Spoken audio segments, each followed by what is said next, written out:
Assalamualaikum, welcome back to Mom Shan Kitchen. இன்னைக்கு நம்ம என்ன ரெசிபி பார்க்க போறோம்னா எப்படி சாஃப்ட் அண்ட் டேஸ்டியான ரவா லட்டு ரெசிபி செய்யறதா நம்ம இன்னைக்கு பார்க்க போறோம். அதுக்கு முன்னாடி நம்ம சேனலை நீங்க சப்ஸ்கிரைப் பண்ணாம மறக்காம சப்ஸ்கிரைப் பண்ணிக்கோங்க. இப்போ வாங்க வீடியோக்குள்ள போலாம். ஃபர்ஸ்ட் அதுக்கு நான் 2 டேபிள் ஸ்பூன் நெய் சேர்த்துக்கிறேன். அப்புறம் 1/4 கப் முந்திரி, 1/4 கப் பாதாம் சேர்த்துக்கிறேன். நட்ஸ் வந்து ஆப்ஷனல் தான். இதை வந்து நம்ம நெய்யிலேயே நல்லா ரோஸ்ட் பண்ணிடலாம். கொஞ்சம் வந்து நம்மளுக்கு லைட் ப்ரௌன் கலரில் வரணும். பாருங்கள், சூப்பராக வந்துடுச்சு. இப்போ நம்ம ஒரு பிளேட்டில் ட்ரான்ஸ்ஃபர் பண்ணிடலாம். இதுக்கப்புறம் அதே நெய்யில் வந்து நான் 3/4 கப் ரவை எடுத்துருக்கேன். ரவையை வந்து நம்ம நல்லா ரோஸ்ட் பண்ணணும். அந்த ரவை வந்து நல்லா ஒரு ஸ்மெல் வரணும், நம்மளுக்கு அந்த வாசனை தெரியும், வறுத்த வாசனை.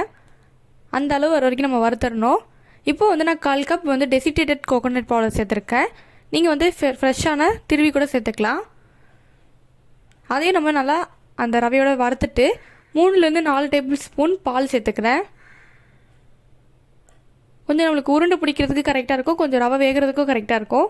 இப்போ அந்த லம்ஸ்லாம் வந்து நம்ம நல்லா வந்து ப்ரெஸ் பண்ணி விட்டோம்னா கொஞ்சம் நம்மளுக்கு உதிரியாக கிடைக்கும். அந்த முந்திரியோட நான் திராட்சை வறுக்க மறந்துட்டேன். ஸோ நான் சைடில் அந்த ரவை வறுத்த பேன்லேயே சைடில் வந்து நான் அந்த திராட்சையை வறுத்துக்கிறேன். இந்த பலூன் மாதிரி வரணும். பிளேட்டில் தனியாக ட்ரான்ஸ்ஃபர் பண்ணிடுங்க. இப்போ நான் 1/4 டீஸ்பூன் ஏலக்காய் தூள், 1/2 கப் கொஞ்சமாக அதிகமாக சர்க்கரை எடுத்திருக்கேன், 1/2 கப்போட கொஞ்சம் அதிகமாக.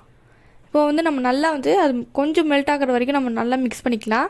இப்போ பார்த்திங்கன்னா இந்த மாதிரி இருக்கும், லைட்டாக தான் கலர் சேஞ்ச் ஆகிருக்கும். இப்போ நம்ம வறுத்து வச்சுருந்தா அந்த முந்திரி, திராட்சை, பாதாம் இது எல்லாத்தையும் நம்ம ஆட் பண்ணிடலாம். இப்போ லைட்டாக நம்ம மிக்ஸ் பண்ணிவிட்டு ஆஃப் பண்ணிடலாம். கொஞ்சமாக நம்மளுக்கு கை பொறுக்கிற அளவு சூடு வந்துட்டதுக்கப்புறம் நம்ம வந்து ஷேப் பண்ணிடலாம். இப்போ கரெக்டாக இருக்குது. நான் ஆஃப் பண்ணிவிட்டு ஆற வச்சிடுறேன். இப்போ கொஞ்சம் நல்லா ஆறிடுச்சு, ரொம்ப ஆறிடக்கூடாது, சூடாக இருக்கணும்.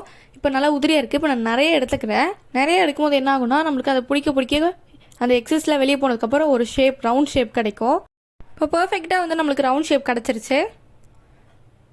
பாருங்கள், சூப்பராக இருக்குது. இதே மாதிரி நம்ம எல்லாத்தையும் அதே மாதிரி ரெடி பண்ணிடலாம். பாருங்கள், இதுவும் நல்ல ரவுண்ட் ஷேப்பில் இருக்குது. கிட்டத்தட்ட எனக்கு 8 ரவா லட்டு வந்தது. பாருங்கள், நல்லா செட் ஆயிடுச்சு. ஒரு 5 நிமிஷம் அப்படியே விட்டுட்டிங்கன்னா கரெக்டாக அது செட் ஆகிடும். பார்க்கவே நல்லா இருக்குது. வந்து நீங்கள் 1 வீக் வரைக்கும் வச்சு சாப்பிடலாம், கெட்டு போகாது. இந்த ரெசிபியும் உங்களுக்கு தீபாவளிக்கு செஞ்சு பாருங்கள், ரொம்ப சூப்பராக இருக்கும். இப்போ நான் அது எப்படி இருக்குன்னு காட்டுற பாருங்கள். ரொம்ப சாஃப்டாக இருக்குது எடுக்கும் போதே. மெஷர்மெண்ட் கரெக்டாக யூஸ் பண்ணிங்கன்னா தான் கரெக்டாக நம்மளுக்கு சாஃப்டாக கிடைக்கும். அதனால் நீங்கள் எந்த பவுல் யூஸ் பண்ணுறீங்களோ அதையும் யூஸ் பண்ணுங்கள். இது போல் நிறைய தீபாவளி ரெசிபிஸ் நம்ம சேனல் நீங்கள் பார்க்கணும்னு நினச்சிங்கன்னா மறக்காமல் கீழே இருக்க சப்ஸ்கிரைப் பட்டனை கிளிக் பண்ணி சப்ஸ்கிரைப் பண்ணிக்கோங்க. Bye, see you, take care.